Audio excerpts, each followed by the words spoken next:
A feud between Belarusian Olympic sprinter Kristina Timanskaya and team officials that prompted her to seek refuge in the European Union has again cast a spotlight on the repressive environment in the athlete's home country, an ex-Soviet nation where authorities have unleashed a relentless crackdown on dissent.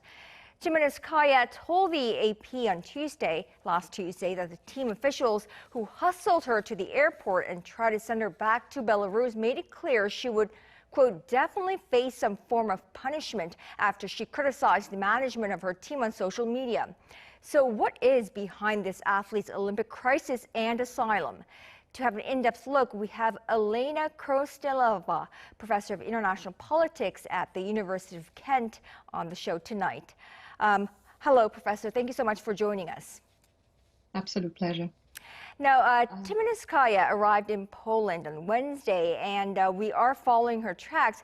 And she has been granted a humanitarian visa after seeking political asylum. First of all, why don't you give us a bit of a background on what is behind this athlete's Olympic crisis?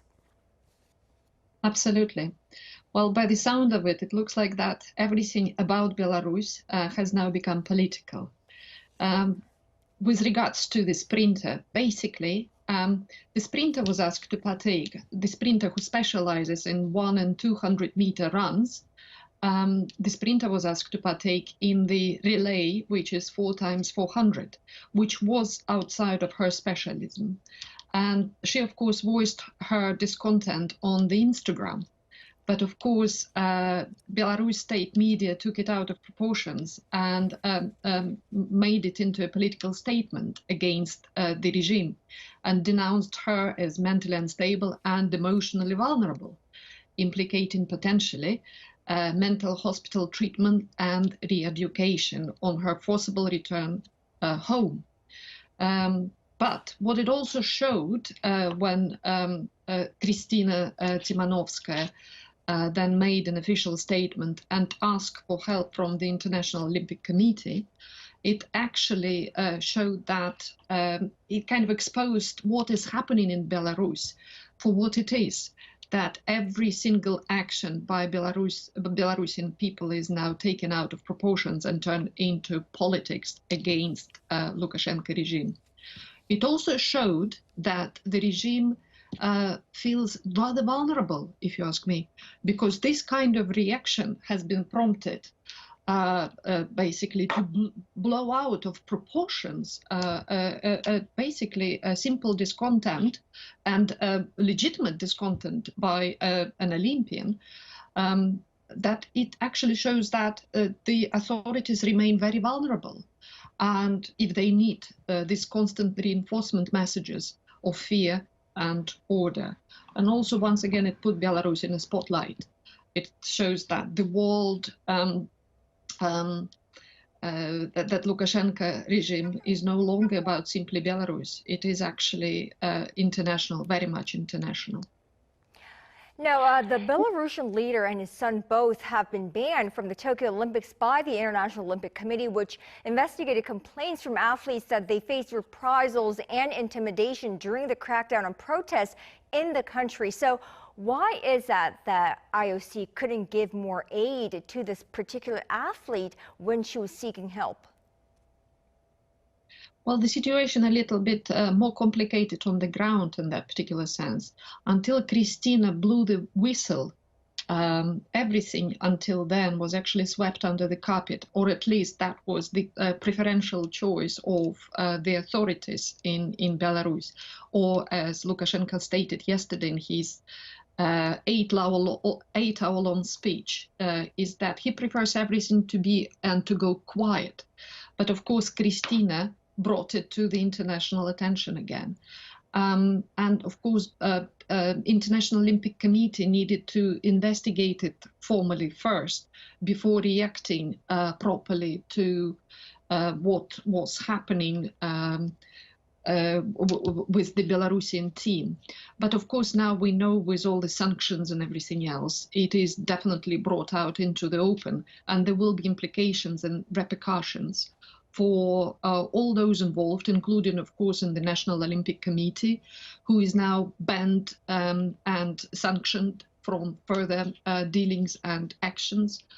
and also for all the other officials that are involved with Lukashenko regime.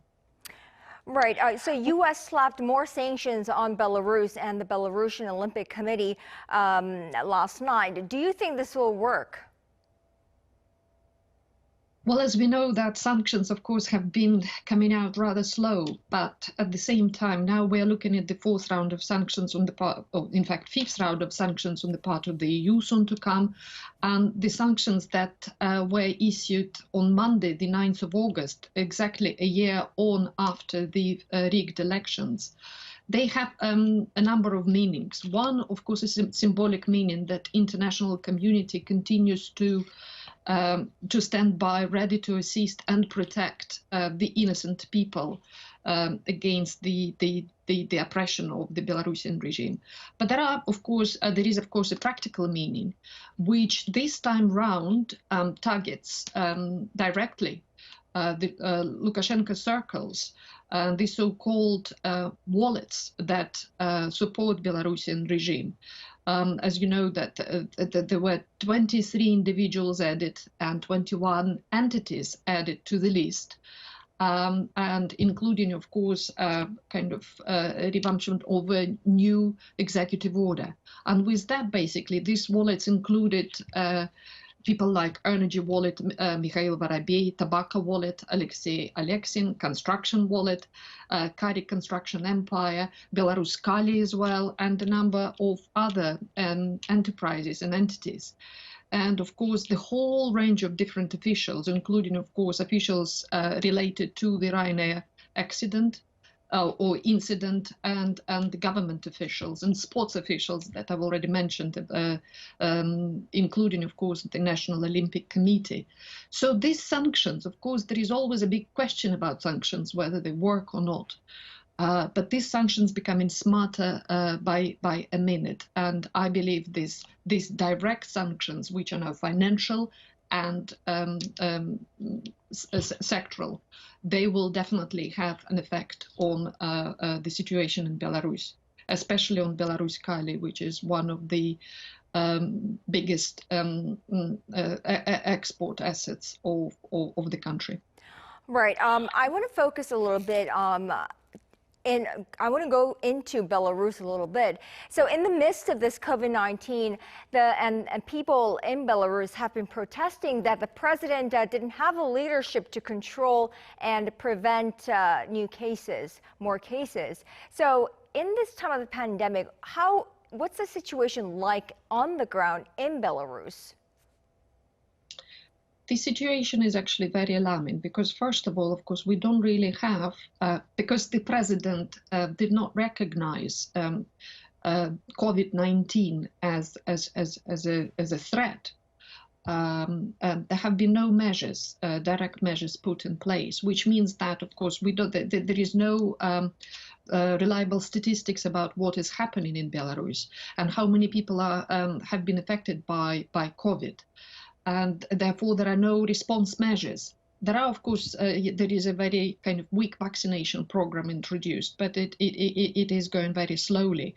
But at the same time, on the other hand, it actually helped to mobilize Belarusian society, which was a precursor to political mobilization back in August 2020. So people communities came together to support each other. There was crowdfunding to help the most vulnerable and most affected. And in that sense, COVID pandemic, if anything, it helped to mobilize Belarusian society and respond bottom up.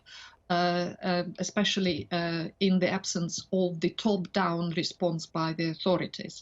And a lot of help is also coming from abroad. Well, until recently, at least, until the authorities banned formal support to the society. All right, Elena Korsteleva, professor of international politics at the University of Kent. Thank you so much for your insights. We appreciate it. Thank you. Pleasure.